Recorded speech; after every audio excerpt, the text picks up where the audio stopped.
Hey Facebook world, hope you guys are doing good out there. As promised, here is another instructional video. I'm going to try and make these kind of short so that Facebook doesn't mess with the compression or the quality of the video or anything, so I'm going to get right to it. I'm going to show different pieces that are in different stages, from pieces that are in the beginning stages to the middle to more advanced stages. This is one that's towards the more advanced stage, and I've premiered or gave a preview of this a few times while it was in its early stages, but this is my Chris Cornell drawing, and it's for a good friend of mine named Laurie, and I'm almost done with it.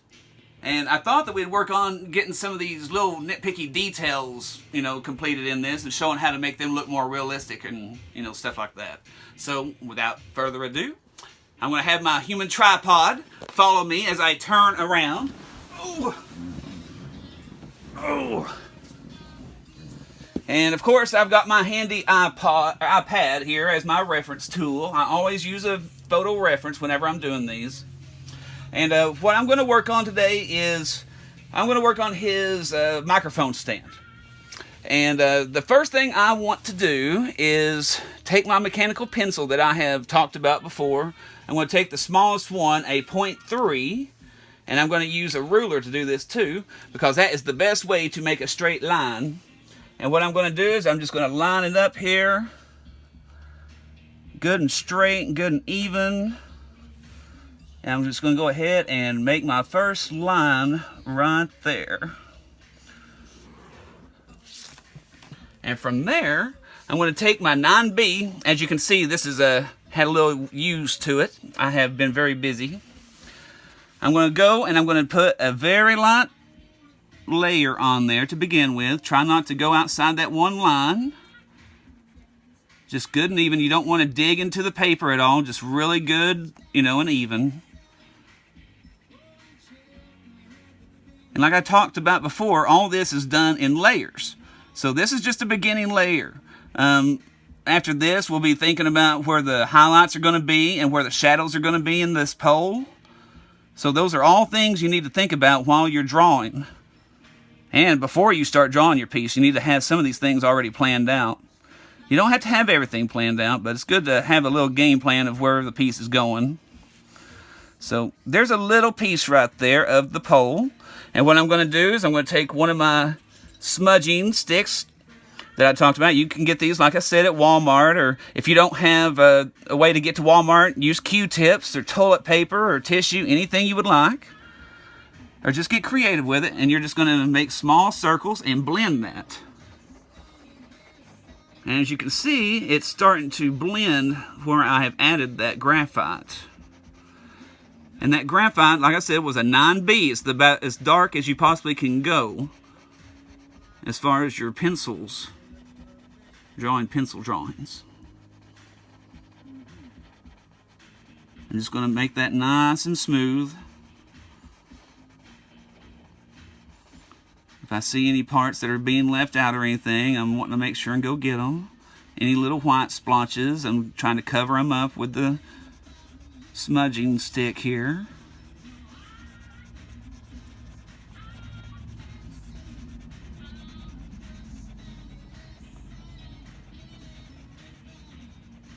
All right, we've got our first layer on here. What I'd like to go back and do is take your eraser, and you've heard me say several times that you'll draw just as much with your eraser as you will, your actual pencil. So I always use my mechanical pencil because it's nice and straight usually, but you get a little good edge on there, and I'm just going to go right on the edge of that microphone pole and add some highlights where the lights are going to be shining straight from him, or from up top. We're going to add a little bit of a reflection on here, some light.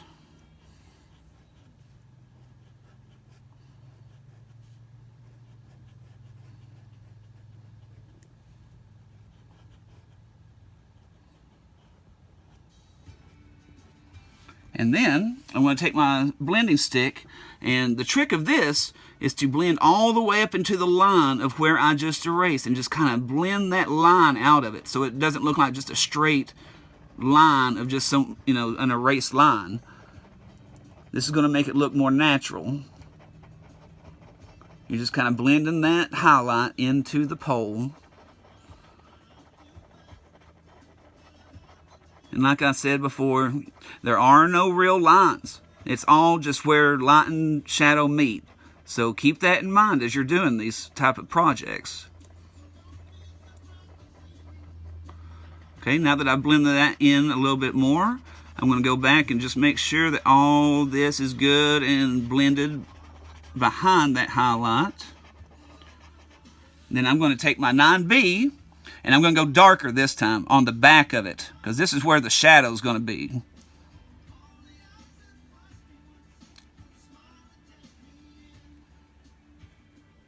And you just kind of want to do a little bit of a gradient up from the back so it blends a little bit easier. You don't want just a straight line. It tends not to blend as easy that way. So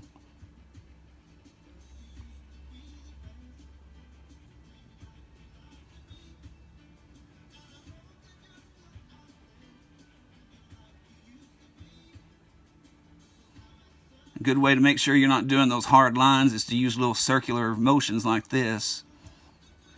And once I've got that hard black line there, or at least that shadow I mean, I'm going to go back and I'm going to blend that just like I do the rest of these.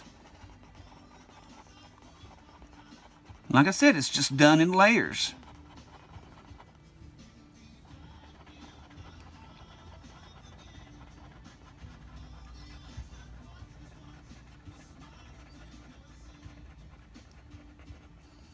And then once I get that far, I'm going to go back and use one of my little mechanical pencils and kind of fill in the areas that I erased on Chris Cornell's shirt here. That's all it is you're always erasing and fixing things that you've done.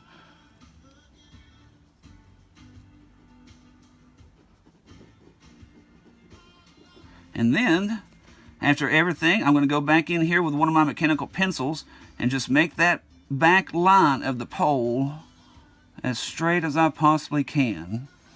That's going to make that really dark 9B set in on the edge and give you a really nice dark shadow back there.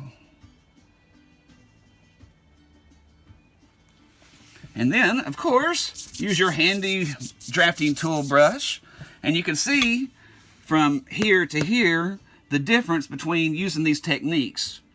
It makes it look a lot more realistic. It looks like it's round other than just flat and 2D.